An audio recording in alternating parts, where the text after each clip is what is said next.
Good afternoon, you two subscribers. This is Harper. Good afternoon. I'm back with you again. Most important thing on the topic for me and my people is ADOS. How you doing, ADOS? I just wanted to discuss something with you. Us black people in the country, we need to have a place to talk. So here we go. There's been a problem with us not really realizing who we are in terms of the law. The United States have the rule of law. We're in the first world, whereas though we have the rule of law.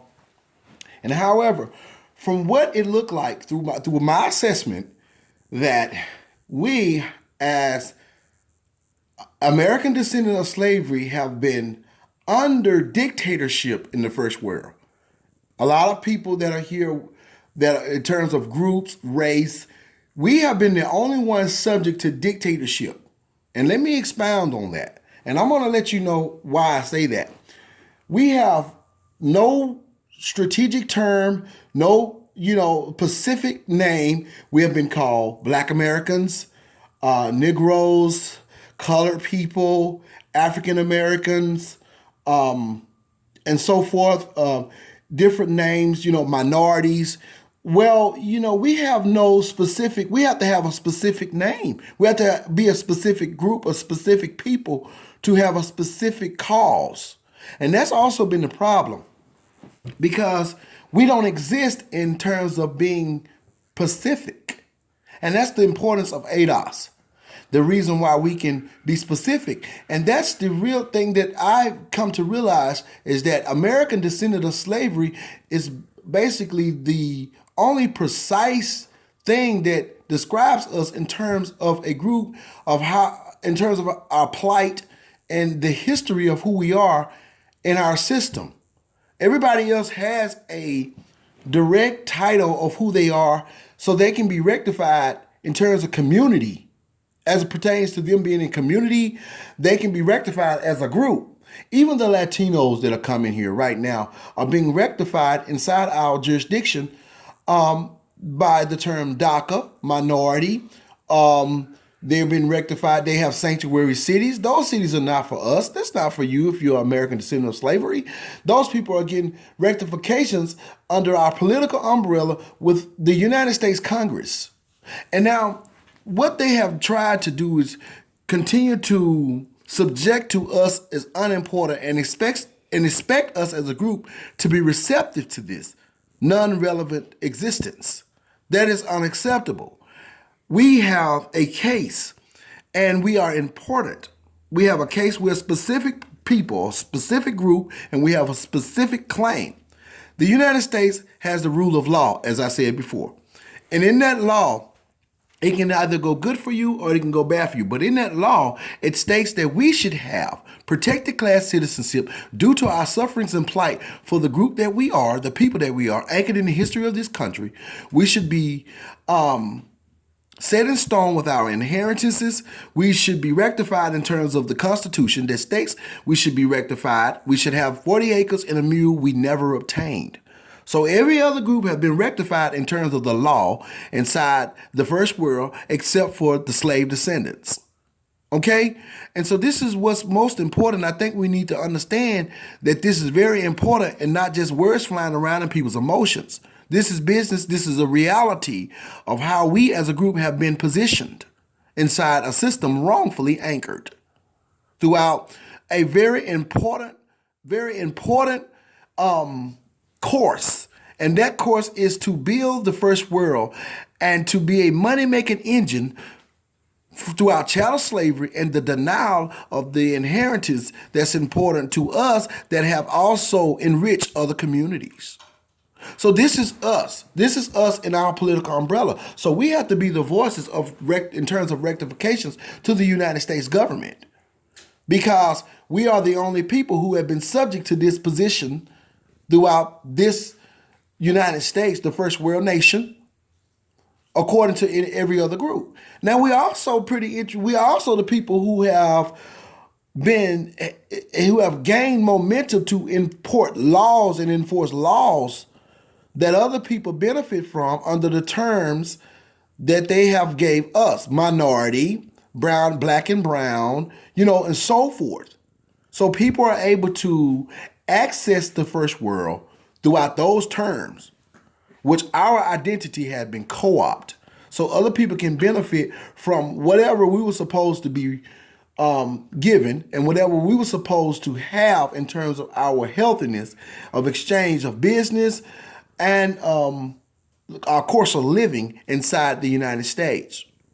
So this is a real conspiracy and it's manufactured also. So people are allowed, our system have allowed people to use our identity in terms of law to access a space which we should be in first and foremost. So we're running around with this going on over our heads of people without its inheritance, of people without its tangibles to progress and be progressive in a certain environment with a certain issue, okay? A specific environment with a specific issue. And this is to even the overclass in terms of how we deal with that.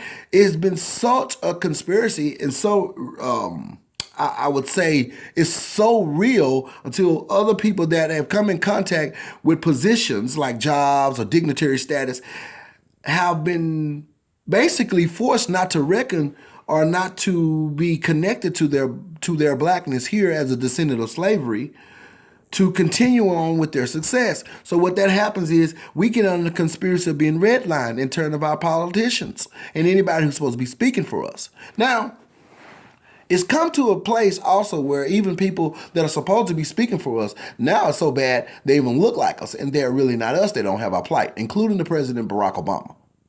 So this is a real thing that black folks need to understand as we going forward. This is to encourage us.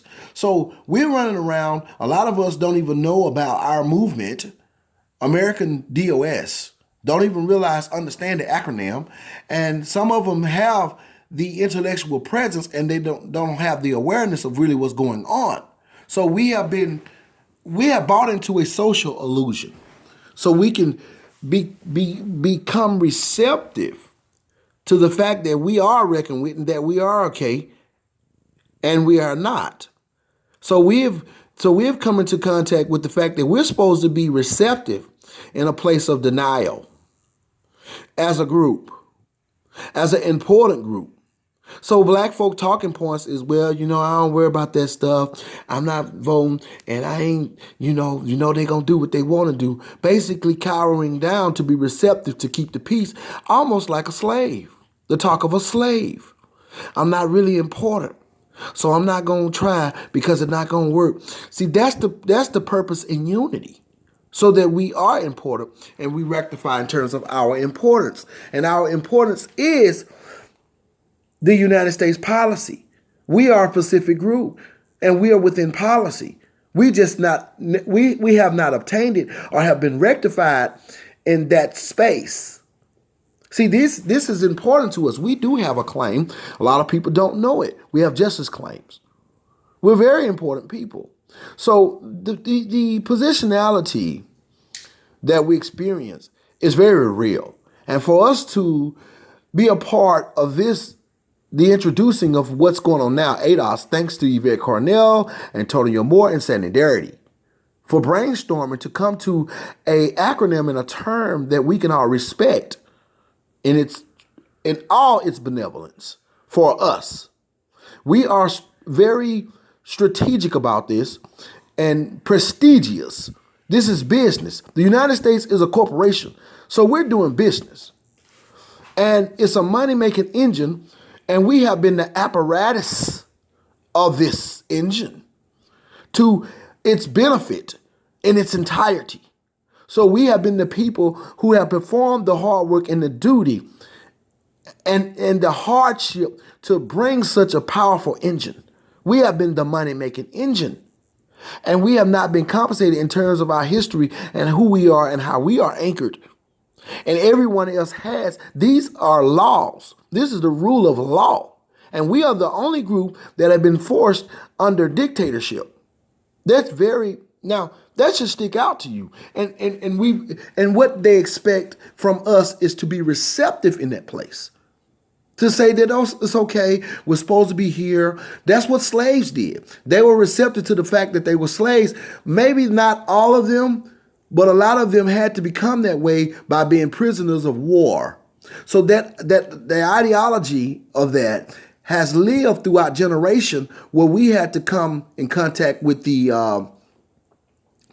atmosphere and the personalities of people that were supposed to be quiet down, basically redlined, subject to some type of abuse, let's stay out the way. So we experienced a humanitarian crime which the United States have declared, and institutionalized racism, which has caused us to lose valuable people, valuable communities, and valuable access to the things which you need to exist in this environment. So that means that people are dying if they cannot exist, if they cannot access the things which they need to exist in this environment. So they're in disarray, they're dying, something is happening. That's unfortunate to these group of people, which happen to be me and my ancestors and my brothers and sisters, the descendants of slavery. So we have our own special plight. And we have to be strategic about this, and we have to be encouraged. And I'm encouraging us to understand going forth that we have a space. And this is also spirituality. It's spiritual for us to come together because a lot of people don't know how spiritual that is, where it creates a reckoning. And we can recondition the minds of those of us who have been receptive in this non-important space, and they are actually important. How can you tell yourself you're non-important and every other group doesn't? How would they expect you to do that, as a matter of fact? It's like being abused. You know, if somebody's abused, the science shows us that they become receptive to this abuse. They feel like they're there, and they just start forgetting about the things they once loved and kind of start doing anything and everything, or just allowing things to happen. They have no voice. They have no stand-up. They have not been remembered in the right space or rectified in terms of who they are. No value. This is what has happened in terms of being a slave descendant in these United States. And I'm not talking about just people without money, that's on low income, no jobs. I'm talking also about people who have obtained college degrees that are working in corporate, being ran over by other folks because they are the color of their skin, being up for the position and never get it. People that's working in Congress that are black, that are afraid to reckon with their own people. They feel outnumbered, where they have to go against their own people, even for another poor people, which is people like crossing the United States border illegally.